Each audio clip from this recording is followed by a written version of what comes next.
Joining me today is Scott Milener of IntroSnap. Now, this is a super interesting concept. IntroSnap helps business buyers and decision makers get connected to solutions, technology solutions or other solutions, and they get to donate to the charity of their choice in exchange for putting their information out there for prospecting and meeting setting. I think it's a really cool concept. I love the model. Talking to Scott was awesome. He has been doing sales, specifically technology sales, for a really long time.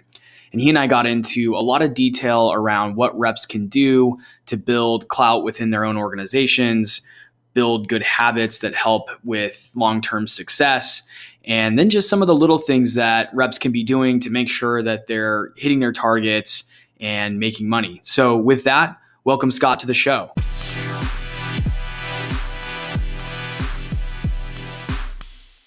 Well, tell us a little bit about yourself. How did you get started in technology sales? I've been like a tech geek since I can remember. I talked my dad into buying me a computer when I was 12. And this is at a time when it was not common to have computers all over the place. And not everybody had one, especially, preteens. And thank God he went ahead and bought me one because I built a database app. What kind of computer? I didn't kick in with video games. I'm like, Dad, look, I built a database app. He's like, what on earth is a database app? What kind of device was it? Was it like a Commodore or like a Tandy or something? Yeah, Osborne computer. Yeah. The good old days. Yeah. It had a green screen. It was all of 40 characters by 40 characters. Wow. Yeah. Incredible. Oh yeah. What kind of languages? I'm trying to think so I've done a little bit of sort of, and I hate to say it this way, but history lessons on kind of the history of personal computing, mostly from reading books and biographies of some of the greats. But what kind of programming language would have been on a machine like that? I was using Fortran. Oh, wow. Yeah. Basic Fortran. And then the database itself had its own, database language. That's awesome. So do you have an engineering background then, or? No. I just geeking out. And then, That's awesome. So then one day my dad found me opening the motherboard and soldering onto it. And he's like, you know how much that thing costs? I'm like, Dad, I got to add RAM. So literally I soldered it on. So, just love of tech. And then, I grew up in New York, and the Silicon Valley was always beckoning. Moved to the Silicon Valley, joined a startup. And then, I love people and I love the interactions and making sales and building the business. And so it just became like natural for me to just be in sales, and then stayed there, and then into the SaaS world. Most recently prior to IntroSnap, I was running sales at a fast-growing CDP company called Blue Shift, doing very well. Mm-hmm. And then I was running sales at a web testing company called Functionize, and I had 3 years at Oracle Marketing Cloud. Yeah. And then in social prior to that. So more recently, a lot of SaaS sales expertise here in San Francisco.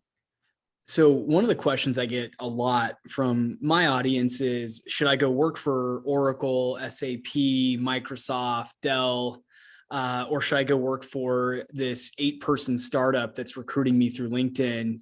I know it's obviously a matter of preference and experience and passion and things like that. But do you have a preference between big companies and smaller startup companies, especially for younger professionals who are maybe less than 5 years in their role or less than 5 years in the business? What's your take on that? If that company is going to turn out to be Stripe or Snowflake or Microsoft or Google, go there. Go to the startup. Problem is hard to tell early on. So basically, I would say it is great for a salesperson who wants to be in SaaS, which is most of the market, or services, to get into a big brand someplace early to mid career. The Oracle or Microsoft or Google or SAP or Adobe or Salesforce, plus 20 others, bunch of reasons, best practices. Like these organizations are typically one of the reasons they're successful is because they're very well run. They train, they have systems, they have teams, they have processes, they have incredible reach, and you learn a ton and you work with thousands of people, literally. And then you will, if you work hard, you will learn and you'll build a great network of people, because then a year or two into that, or 3 years, all of those people are probably going to end up somewhere else. And your network is incredible and you've Yeah. learned. And then the smaller company is a good place to be, because then you can make maybe more of an impact, maybe move up to a leadership role, or stay in an AE role or BDR. That's all fine too. But smaller companies are always hungry for talent from the big brands. Yeah. Yep. Because they're like, oh gosh, we don't know. You've came from Oracle Marketing Cloud, and this is literally what happened to me. Oracle Marketing Cloud, and I had a really good run there. I crushed it. I was number one at Oracle Marketing Cloud for a couple of years, and blah blah blah. So that all, the senior VPs will vouch for me. That all just helps enormously as well. Oh, you went to Oracle and you did well. Please come teach us how to do enterprise sales, right? Yeah. Right, because we are growing and we have no idea, and so that pedigree goes a long way. That's something I've heard too. So, and a lot of the listeners know my background pretty well, but my first sales job right out of college was at Gannett. So media company, not software, but for all the same, Fortune 300 company, massive team, tons of training, tons of, mentoring. And that being my first role, I still keep in touch with a handful of the folks I worked with there. Many of them have moved from the media sales business into the technology sales business. So that was, again, my first foray into the business. And then from there, some mid-sized companies, and then down to, at one point I was at an 8-person startup in Austin, Texas. And so I've kind of done all of the, pretty much a little bit of everything. And then I think for the rest of my career, I'll probably just sort of phase back and forth between small startups and big companies, spend a couple of years at the big ones, get that formal training and process, and, learn some of the at scale type activities, and then, go and take those and apply those to a company that's trying to still, do the grassroots thing and reach that escape velocity. So, and I, from a passion standpoint, I'm very passionate about the small ones. I like the grassroots side of things. But a trend that I've heard, or a comment that's been made about me is, well, you've seen this at scale at XYZ big company. Now bring those skills to our team and show us how we can do it here too. So that resonates a lot. And I think that's really good advice to try to find a mix of them, but especially early on, towards the larger companies that have a lot of process, a lot of training resources. It's a way to beef up your network really quickly versus, starting your career at a 10 or a 12-person startup where you're really only going to network with those 10 or 12 people. And if that startup doesn't work out, then you're going to be back to square one, having to keep building the network stronger. So love that. Yeah. Yeah. That was really valuable for me. So I think it's definitely something any budding sales exec would want to do. Yeah. So tell us a little bit about what you're doing now at IntroSnap. I'm curious. Yeah, sure. IntroSnap is been super fun. And on the topic of going from big to small, the great ways to do that is to go well, in this case, we're launching IntroSnap from scratch, founding it, but is to go solve a problem that you saw already. And so it's really built into your knowledge base. You bring this understanding and desire of the problem in my recent roles running sales orgs and interacting with marketing and demand gen, we just saw over and over how sales teams are looking to connect with prospects in a more meaningful, personal, a human way. And if you look at demand gen and sales now, personalization, is all of the, but personalization, it's not like, Scott, hi Scott, oh, we got his first name in there. That's, we saw you visited insert page URL. That's right. Not what we're talking about. We're talking about something that really matters, and it's very hard to do.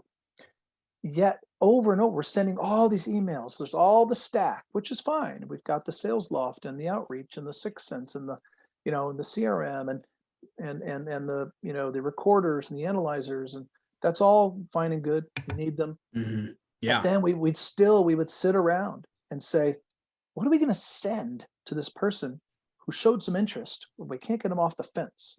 We just had a Mm. great meeting with that VP of marketing. What can we send that's going to be interesting to her or him? That's not just another poke, right? We're just always poking. Hey, Right. let me tell you about my features. And it's just, and so I realized, my gosh, we have entire meetings about what to send to somebody. It's like the minutia. And so uh, IntroSnap helps fix that. We provide the most personal touch that sales can make. The most personal touch. Mhm. Wow, what would that be? Uh, it isn't Starbucks cards and a mug with your alma mater's logo on it, Sure. right? And it's not a box of donuts, and it's not another poke. Hey, don't you want to talk to me about my features?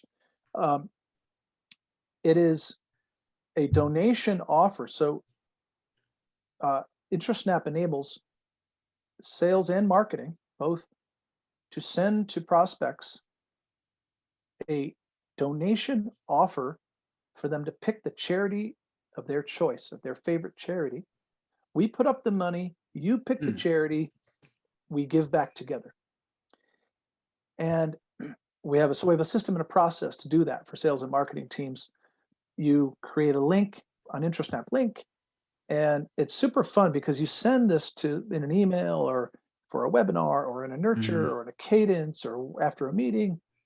And uh, what we find is that we are creating this personal touch. They pick charities that you've never heard of, and it Mm. gets really cool. So you start to build a relationship. You humanize the process.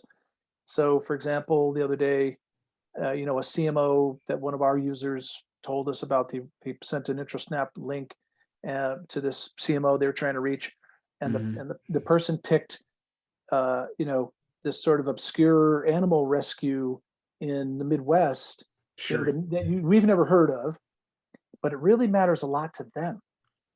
And that's Yeah. where, so it's working really well. We're growing. We have awesome logos and teams already using IntroSnap, and the salespeople love it, and the customers love it. It's different. Everybody wants to give back, Mhm. and like local schools. The other day, there was a VP of IT. He's like, "Oh, I can pick the school that my son goes to, and you're going to put $100 toward their fund because every school has a fund. Right. That's awesome. You've got me. Okay, this is cool." So you show your care. It's just been a wonderful, wonderful thing. So that's what we do. Very cool. And very unique concept. So any charity I choose, if I were say a decision maker at any profile company, I could I could sign up for this. My name's out there for getting network to sales folks who want to sell to me, Yeah. and then I can choose if I have a local charity or something like that's not necessarily a big national one. I can make that choice and have the money Mhm. go towards. And is it always a flat amount, like $100, or is You it can pick. variable? Oh, Yeah, cool. yeah. Okay. The rep can pick pretty much any amount.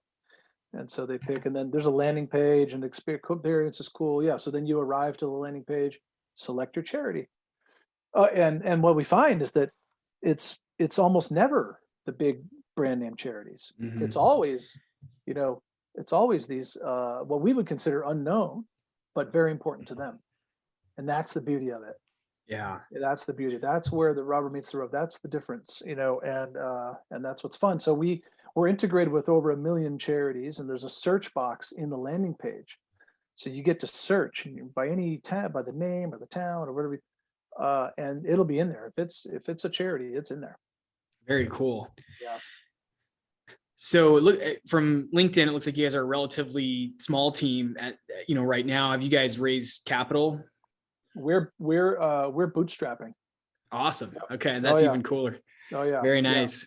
We will raise a seed round soon. We're growing, got the logos on board and all that good stuff. But Yeah. for me, you know, uh, I really wanted to prove it out at a certain level before raising capital, and it it's freeing because you're not worried about what investors think, and you Yeah. go to town, and also the team we have on board. I have this fantastic co-founding team, we're all just doing it, on stock and belief, right? I mean, Yeah. we have enough capital to operate, but that's a beautiful thing. And the bonds you build, and then the people who come in and sell, and we're cracking the nut, and it's like, oh, we got another logo. Look, look, it's working. It's very, very exciting. Yeah, that's fantastic. I like the concept of not, right now the vision belongs to you guys and not the investor team. At least for the moment, you can get the kind of creative liberties and have full control of your destiny for the time being. I love that. And it's one important thing for sales, just on the topic of sort of what, sales execs and their career, and what the key there is that, you want to be in a company. If you are going to join a company, if it's really early, that can be good, but can also be a challenge, because product market fit, right, is important. So that's essentially what we've pretty much almost already gotten to in just a few short months. Right. But sometimes it takes even years for companies Sure. to figure out their product market fit. And then there's the go-to-market fit, which was actually coined by Tahi, who's a partner at Storm Ventures. Okay. He has a great book called Survival to Thrival. Highly recommend anybody reading that book, Survival to Thrival. Like, how do you go from surviving to actually thriving? You need go-to-market fit, and that's when the sales really gets easier and starts to kick in, and you have a process and a system that's been figured out, and you can replicate and accelerate. So that's just for startup talk. That's an important point to get to, especially if you're a sales exec. Yeah, agreed. Especially in an early stage company. So what I'm understanding is, even if there's a product market fit from a startup standpoint to the buying audience, you've got to still get to the point where there's a fit in terms of how you're reaching those buyers and how you're consistently building pipeline and closing deals against those customers or those buyers. Is that one way to think about it? Yes, exactly. That's exactly it. And you can go replicate that. That's the key. Replicate. Okay. Yeah. Repeatability. Repeatability is critical to really accelerate your sales process. And if you're an AE looking for your next thing, or you're looking at companies, which a lot of people are now. In fact, salespeople are very transient. I mean, Right. It's unbelievable. Even whether times are bad or good or stable, there's I think the typical workforce is almost 20% of people move every year. I think among sales, it's like 30. And so, and I imagine software sales is even possibly higher than that. I know it is. It's crazy. I think they say right now, and this is among sales leaders. I don't know about individual contributors, but like the average tenure of a VP of sales in a SaaS company is something like 18 months, which absolutely blows my mind. That's the leader of the people is only 18 months in before they're moving on to the next thing. Something I hope changes. We'll see, but I don't know what the average tenure would be for an individual contributor. Maybe something around that, 2 years at most. It's a couple of years.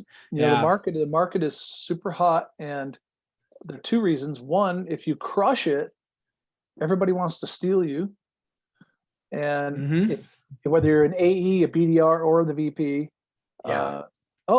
you were a head of if you were a head of sales at such and such company, a competitor in our space or something adjacent, please come over here, and they'll start throwing money and stock at you. And then, or if you're not crushing it, you want to leave to go find some place you're going to crush it. Right. So it's this constant battle. It's like, whether you're doing bad or good, people leave. Yeah, it's such an interesting culture, but it's fun. It's a roller coaster ride. Really quick question for you. So this I think will benefit the listeners greatly. So I have a lot of listeners that are either new, maybe like in the first 90 days of their role.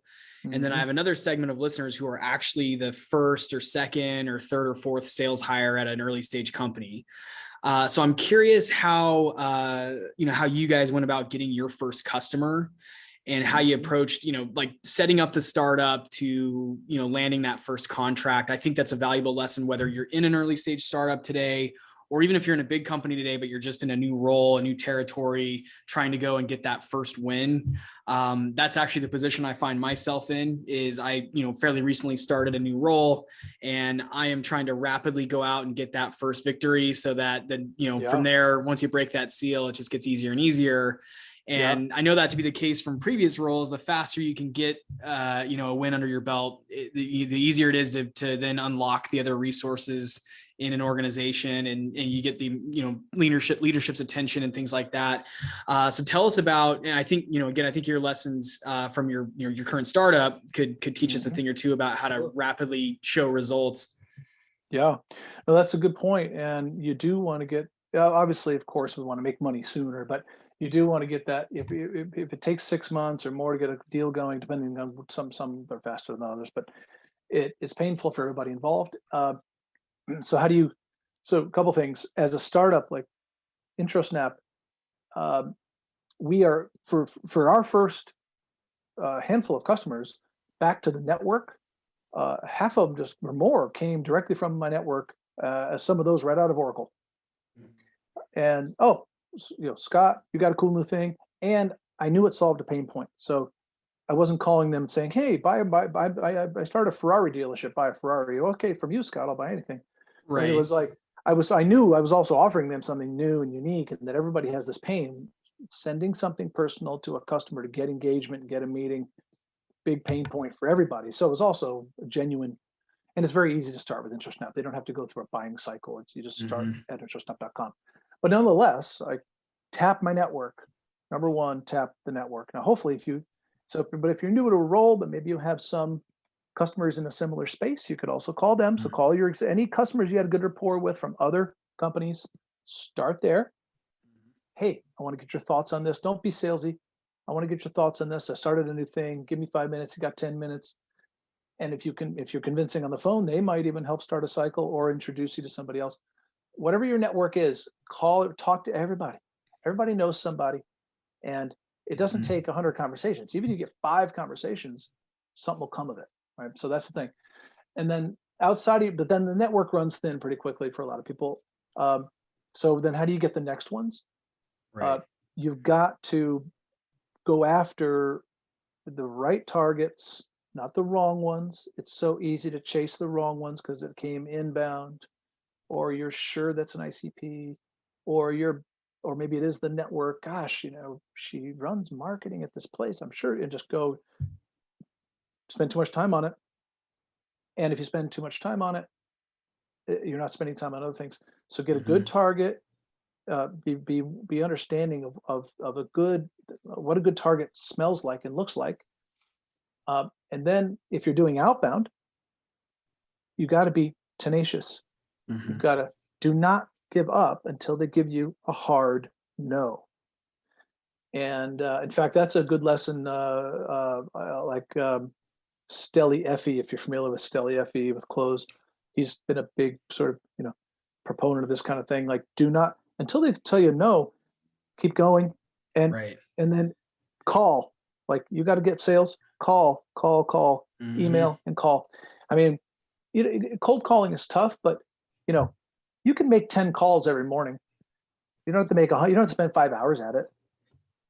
Make 10, tell yourself, I'm going to be a salesperson. I'm going to kick ass here. Make 10 calls every morning. 10. Yeah. Right. It's something will happen. It's funny how many, kind of younger professionals ask me, how can I get more pipeline? How can I close more deals?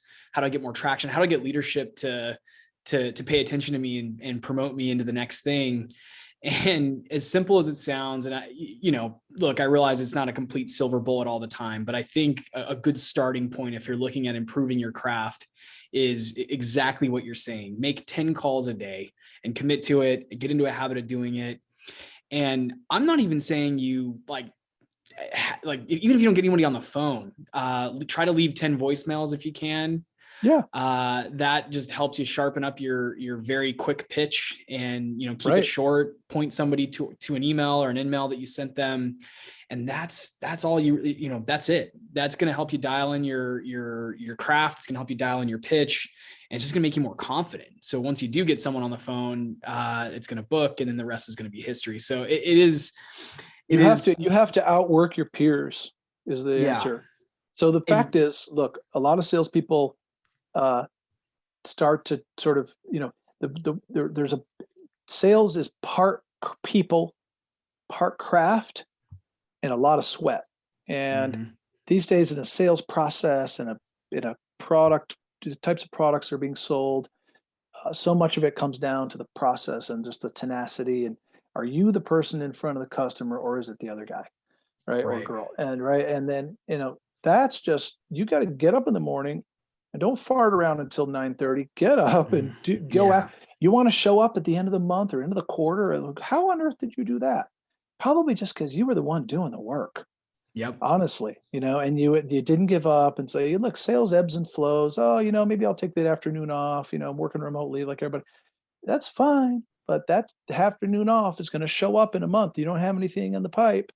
Right. Part of it, and that's like, God, you want to get attention, crush the work. Everyone will be able to tell. And then, especially with the tools, if you're using like outbound tools like SalesLoft or Outreach, where the calls are tracked, or if they're not tracked, just log them. Email traffic, they look at your email traffic these days. Everything's being logged. All your calls are being recorded by Gong. They will see your activity, and then they will see hey, I got another lead. How'd you get another lead? I called them, emailed them. I've banged the door down. That's the person they want to promote, right? Because they're not going to promote you if you don't. They only promote crushers. That's the reality, because they want you to go replicate what you're doing. So if they say, okay, we're going to make you a manager of 4 reps, they bring in 4 new reps. They don't really want you for your management skills. They want you to replicate your crushing. That's what they want. Whatever you're doing, you tell those 4 people to do it and show them how to do it. Right. But if you're not crushing, why would they promote you? Right. And I think, I was going to say, I think, again, getting in the habit of doing, even if it's just 10 calls a day, what will happen when you can master that, or at least get into that positive habit, is then other habits start to develop on top of that. So one of them is just, being consistent with follow-ups for active deal cycles. That's a skill set that is developed as you get deeper into the, the individual contributor or just selling profession, is how to be consistent and thorough in follow-ups, how to then, go and start networking within an organization beyond just your primary point of contact. Like, these are other skill sets that come, I think, after you've taken that first big step, which is just consistently make calls. Call people. It gets so much easier. So mid deal is another great. It sounds like, well, of course, no, but you'd be surprised. I worked with so many reps where we would be late in the cycle, even at like pricing and negotiations, and we know that the competitors super cutthroat in SaaS.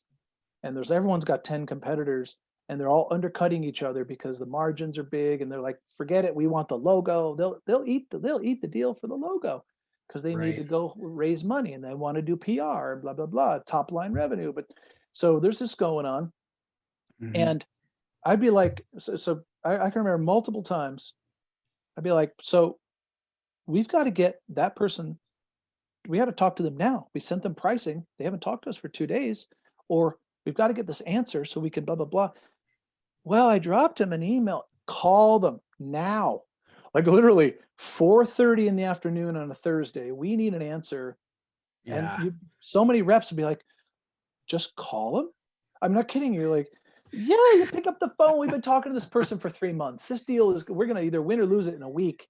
And what happens invariably, it's not that they don't want to talk to you. It's just that they think they have something else more important to do. Right. You call them, and they often actually appreciate it. The call goes well, and then the rep is so pumped. We had a great conversation. We got the answers. It turns out he's totally on board. I think we're going to win. He's just been busy with it, blah, blah, blah. Right. And it goes like, stop tiptoeing, be aggressive. This happened to me probably about 18 months ago, I was working on a pretty decent sized opportunity, big home services company. And my, primary contact just went quiet. She wasn't responding to my emails. I knew there was a fit. I knew there had been interest at one point, and I just kept emailing for weeks and weeks and weeks. And I don't know why. Yeah. So that's the funny thing about being a rep is sometimes it's easy to get rusty on things, or again, it all comes down to being consistent and building good habits and then maintaining those habits, which is also hard.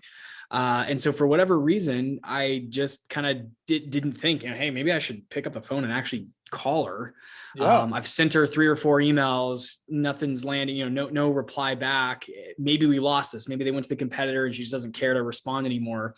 So I realized I had her cell number. I just called her, out of the blue, and she picks right up and says, no, we're still moving. We're still planning to move forward. We just had, another project that we had to wrap up first. But as soon as that's wrapped up, you'll have my full attention. So exactly. Just busy and behind, man. Busy and behind. Have you seen people's calendars? It's insane. Insane. And I spent, however many weeks in my own head saying, oh man, I lost that one. What happened? Who got in there and won that one? If I would have just called from the get-go versus stressing myself out and trying to craft 4, follow-up emails that were tactful, I would have known weeks ahead and wouldn't have had to lose any sleep over it, Yeah, exactly. So just call or text, like just do it. If you're in cycle or cold, look, if you can get them to pick up, it's huge. So, so anyway, I would say tenacity pays. It's however you do it, just be tenacious.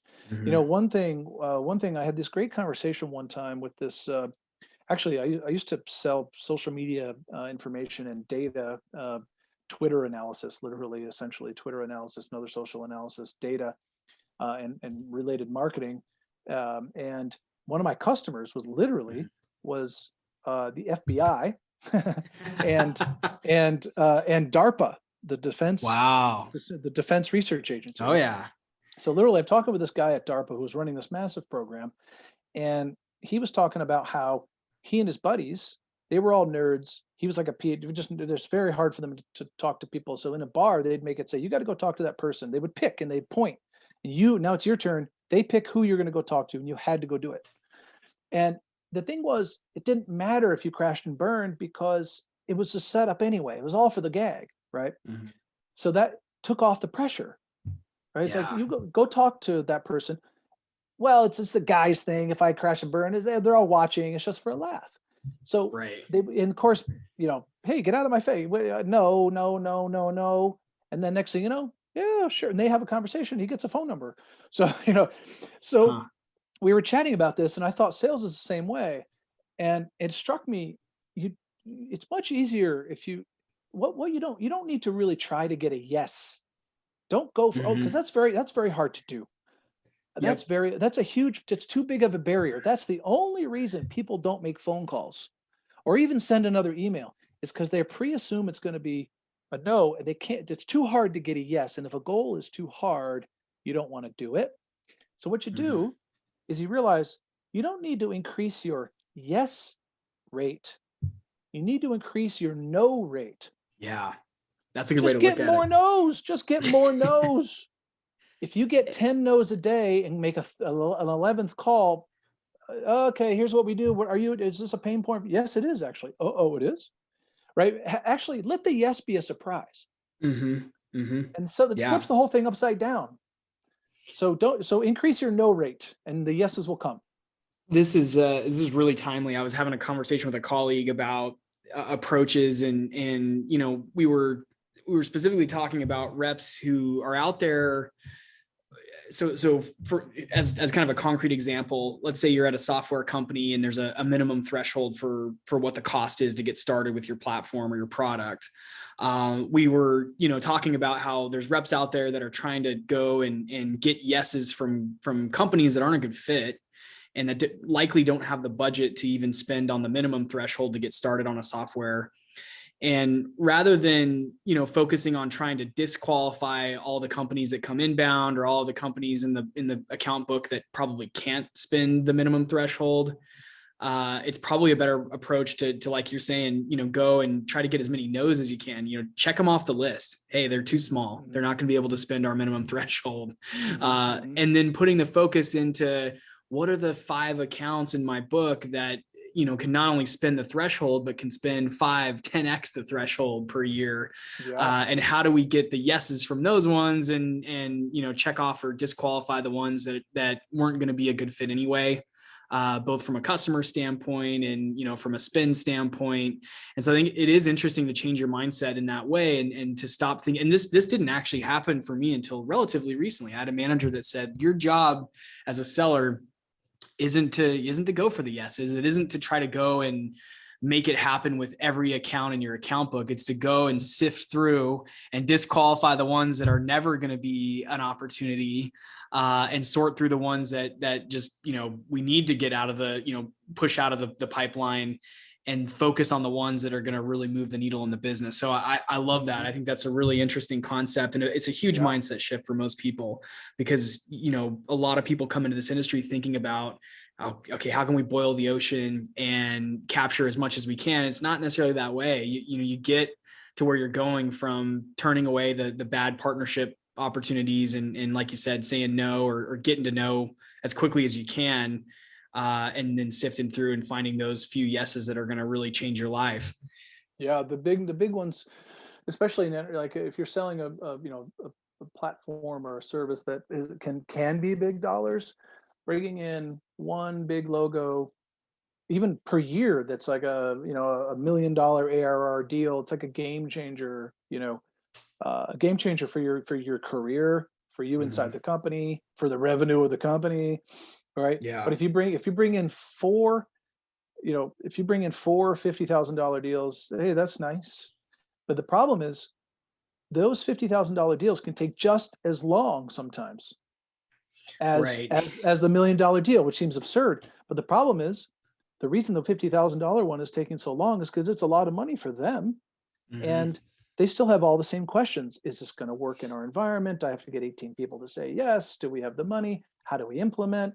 And then I'm distracted now on other things. And it's like, how come this is so hard? It's because that was a big deal for them and they're not very sophisticated buyers or whatever it took. You could have been focused on getting a couple of $1 million deals in and just crushing.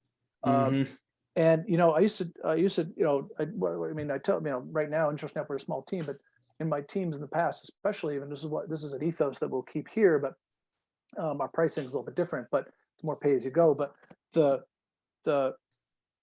would look at look at their pipe, and one of the problems is in sales, and you got to be careful about this as a rep, even BDR, is I am going to chase all of them, and I am, especially if you're one of those super confident types, I'm sure I can win all of them. I can win them over. I'm a great salesperson. Hey, that's a good attitude to have. But be careful, because you're not going to win all of them. Half of them are probably not qualified. And I had the same problem. I always thought I could win over everybody. Well, why can't I? I sell the greatest product and they need it, I'm sure. It just turns out not every company is going to ever be a buyer, and you can spin your wheels for months on end. So go after fish for whales, not for minnows. Because one whale fills a ship, a minnow fills a bucket, and they take just as long. And like if you close a $1 million deal, that's 20 $50,000 deals. 20, right? It's like, oh yeah, boy, that's so that's the way to go. Of course, you got to close. You got to close the mid-sized ones along the way, but just be ready to weed them out because it's a time sink. Another interesting phenomenon with that is, you have the $50,000 a year customer is going to demand a lot more from your post-sale team, your customer success team, or your fulfillment team. They're going to demand a lot more. That's always been so interesting to me is I've, closed some larger size deals, and those bigger customers, they have, their own level of demand for resources. but it's not in the same way that sometimes those smaller ones are, because again, to your point, it represents a bigger investment. When you're a mid-sized brand that's spending $50,000 a year, you've got to make sure you're getting some kind of return on that. And it's harder to deliver a return at that level too, for most companies. Whereas you have these, big $1 million a year customers or agreements that sometimes don't require as much attention or resources, because they're big beastly companies that have plenty of their own resources, and they just needed a solution to a problem. So it's very interesting, and I love the approach and the mindset.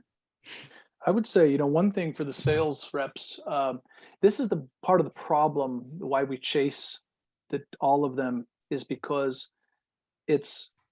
we know we're being watched, and we have time pressure. This is one of the big problems with the software sales. There's just an insatiable appetite for more revenue always now.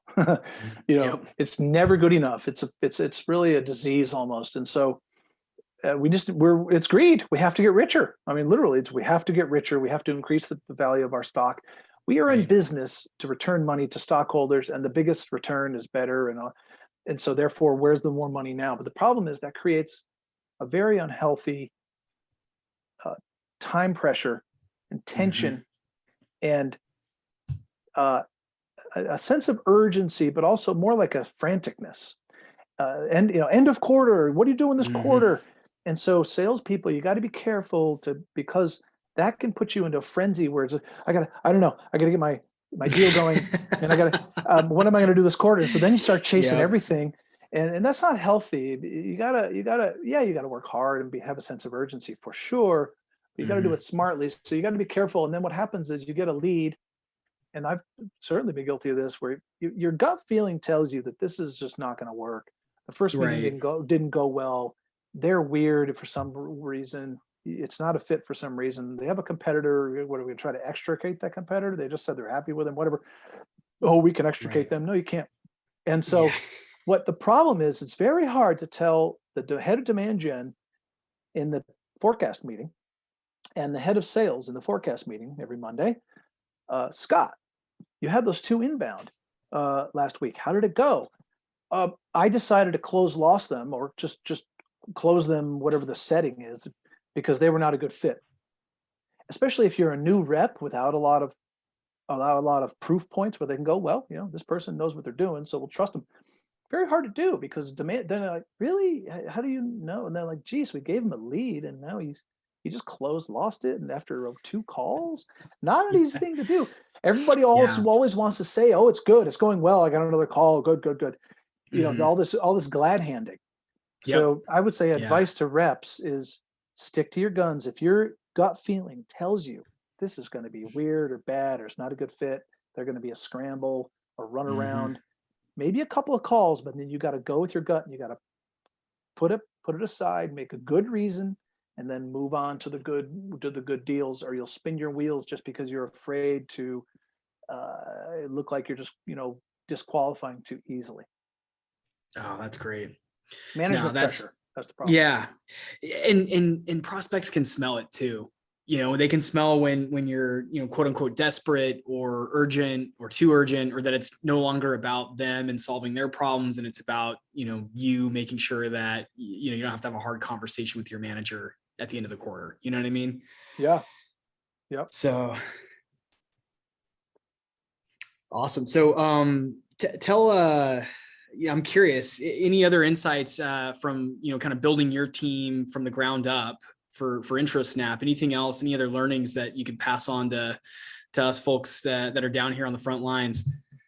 Yeah. I mean, the things that for IntroSnap, we're selling to heads of sales and heads of marketing, and it's interesting because IntroSnap, one of the beauties of it that's having so much fun is that we have like next to no sales cycle. It's the most incredible product. We show it. We literally have had multiple calls with a VP of sales or a VP of marketing for a half an hour first call, unknown, never met them before. And 25 minutes into it, they say, okay, we're doing this. We're in. How do we start? Yeah. That's it. Like 25-minute sales cycle. Wow. I love Because it's that. so easy, like IntroSnap.com. There's not even a SaaS license. You just go start using it. You can set up a team. There's no upfront cost. That's And cool. everybody wants something personal to send, and they're dying for something better for their team to send. And who doesn't want to send donations because it makes everyone feel good? Right. Relationship building. And so it's a little bit different, honestly. The way we sell is refreshingly different, to be honest with you, than the 6-month, sales cycle for a big SaaS product. So my sales,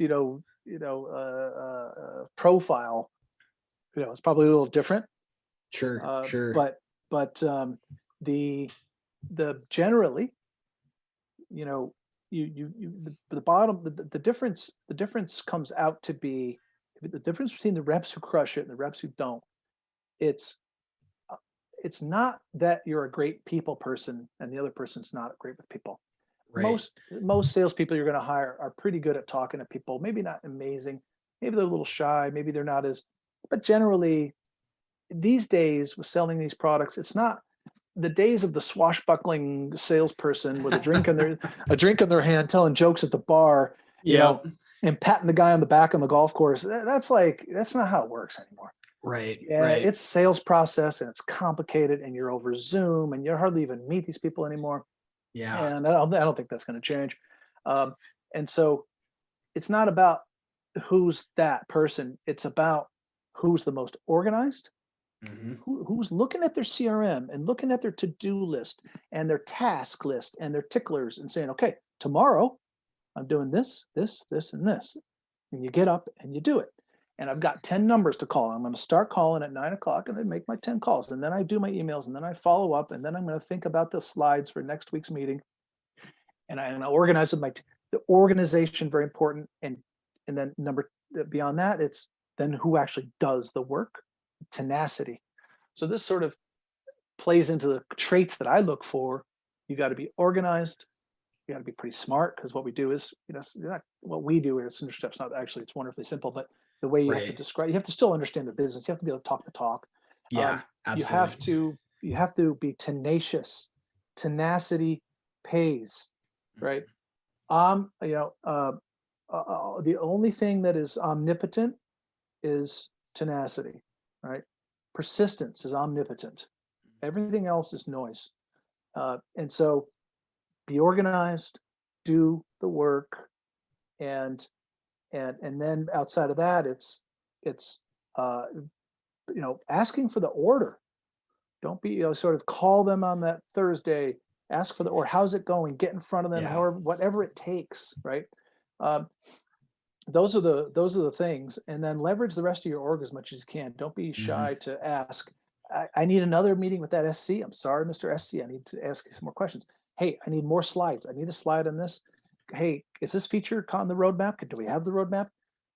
One thing about this being in sales is management expects you to shake the tree, because you're on the front. You are on the front lines. All right. So what you do and say to the customer, you're representing the whole company. Yeah. Right? In fact, literally an entire company's job basically is to support sales, because they're on the front line. And I'm not saying like, oh, sales are better, but just that's literally it's like an army. The whole back end of the army is just to support the front. And so they're expecting you to say, but hey, we need more ammo, we need more guys, we need more trenches, we need whatever it is, and the ones that speak up are the ones that get fed. That mindset, or that skill set, whatever you want to call it, it took me way too long to figure out. And when that clicked in, everything in my career changed. Because for the longest time in my career, I thought more like a lone wolf. I didn't feel like I was entitled to ask for help from leadership or technical folks on the team. And I just kind of went about my business thinking, no, I got to muscle all these deals over the line myself. And that's what a true salesperson does. That was absolutely a flawed way of thinking about it. Yeah. And the day that I decided that I am a facilitator, some people call it a quarterback. If you're, into the sports analogy, I am the hub here for getting things done on behalf of the prospect, whether that's asking your CEO to come to your next meeting, or like you said, bringing in more technical expertise, having multiple meetings, getting, delegating that work out to the experts. Because I don't know that I don't believe that, salespeople have to be the foremost expert on everything, but you do need to know how to go and track down that expertise and bring it in with you to the next conversation, or, align those resources on behalf of your prospect. So that is an immensely important skill from my perspective. And one that, especially in, kind of my last couple of roles where I've implemented that, as coming in the door and saying, all right, guys, time to get to work. And I'm not going to go away. So if I need something from you, you're not going to be rid of me until I get it, because this is in order to win this deal. And if we want to win this deal, we have to show this prospect that we have stacks of people lined up to assist with solving this problem. That's really what it comes down to. You want to win more deals. Show the prospect that, like you said, you're organized, you're able to align resources and rally your company behind their problems, and be tenacious. Don't stop asking for what you need, get, because this is another skill set that I had to improve a lot over the last several years was, okay, I can do that, but in order to do that, I'm going to need this from you. And then that's kind of the waltz all the way until that signature on the contract. Yeah. That's right. So you touched on a good point, like the lone wolf. SaaS sales, again, if you're in a relatively complex product, some modern product, but it is not easy. It's complicated. In fact, you cannot do well. Once in a while, there'll be the lone wolf who just has it figured out, and they're very good, and they understand the product, and they'll close deals on their own, and that's okay, fine. But that's like the 1%. Basically, don't try to. Because what happens is salespeople love to show off. It's like we want to come home with the deer over our shoulder and feed the family. Like, yeah, look what I got. I took this deer down by myself. And so everyone pats us on the back or whatever, and then puts us up on a pedestal. That's just dumb when it comes to SaaS sales. You got to say, man, I do not. Not only should you not do it yourself, you don't even try. Like you should not do it yourself. Your job is actually to marshal the resources, to talk the tech, to talk the pricing, to talk about their problems, to bring in your director of demand gen, to talk to this head of marketing to talk their lingo, bring in the CEO if you have to, and whatever it takes. And if it's a deal that's viable and that's sizable or whatever the right, they can't say no to you. And if they do, you just go to your superiors and go, I need this person. Who else can fill in? Because I need them for this deal. The deals are worth everything. Do not be a lone wolf. Your job is almost to put a team together for every call. Yep. That's literally almost what it is. You don't have to know everything. You're not going to ever know everything. And don't try to be, there was I don't know if you know, that we had a great head of enablement. His name is at Oracle. His name is Roderick Jefferson. Super smart guy. He was one of the best execs at Oracle Marketing Cloud. He just released a book called Sales Enablement 3.0. Wow. He's like, he literally wrote the book. He's the guy, super guy. And I walked into Oracle Marketing Cloud my first day, and he was there, which I thought was great. He was already there, like greeting us and like ready to get us going. And, we're talking about hundreds and hundreds of people. And and I remember the very first day he said, you win as a team and you lose as a team. And he said that like 10 times a month. You win as a team, lose as a team. And I had heard it before, but until Roderick really drew, and especially in a place like Oracle, even any site, you literally, you have to be able to do that. Yeah. And the good thing with that is, as an AE, when you win as a team, everyone feels great around you. Yeah. We closed that deal together. So the SC and the VP who helped, and the CS team who helped, and the engineer who finished the feature on time, and whatever it is, and the CFO who got on the phone and negotiated we won this deal. And then, but the fact is, everybody knows that the AE is in the front of that. So you become like this glowing person who helped close this $500,000 deal, and they were a part of it. If they hear about a deal secondary, hey, Lisa closed this deal. Hey, that's awesome. Woo! It's like if you watch a football game get won, yay, my team won. Let's have a beer. But if you win if you're on the field, you feel it's whole different thing, right? Totally. So part of it is, and that's when you get raised up, like, and then people start talking about you and they see you in action, right? Because a lot of what we do is just, it's us at a laptop and us on a Zoom and us on a discovery call. But when you bring in a team over 4 months and close the big deal, they saw you in action. And that's when they really start to understand you, right? And you'll have group meetings and you run the group meeting and they're like, man, this person's really got it going. And then that's how they really see you in action. Very important. Yeah. And then versus the lone wolf, or I used to call it the lone ranger. Uh, and you had a good lead and you were talking about the deal for months and you didn't really marshal any resources because you kept saying how good it was going, and then you lose the deal and everyone's like, well, what happened? Yeah. Well, did you bring in the CEO? What about did you bring in the CS person? The CS person knows the person? Then you look stupid. Mm-hmm. That's worse. That's terrible. But if you lose the deal together, if you brought in all the right resources and you still don't win it and everybody's trying, nobody's going to blame you because they were all there. They were all there too. Right? Very important. Yeah. Win as a team, lose as a team. Yeah. Because if you lose as a team, no one's going to blame you. If you win as a team, everyone thinks you're a star. Yeah. And it's great. It's a win-win for you. Right. And the fact is you really can't win big deals without the help anyway. So, but just, you've got to go in and get everybody involved that you can. And it's just fun because then you're working with your peers and you're fighting the battle together. But you have to do that way. Mm-hmm. Well, Scott, we're here at time. How can my listeners get in touch with you?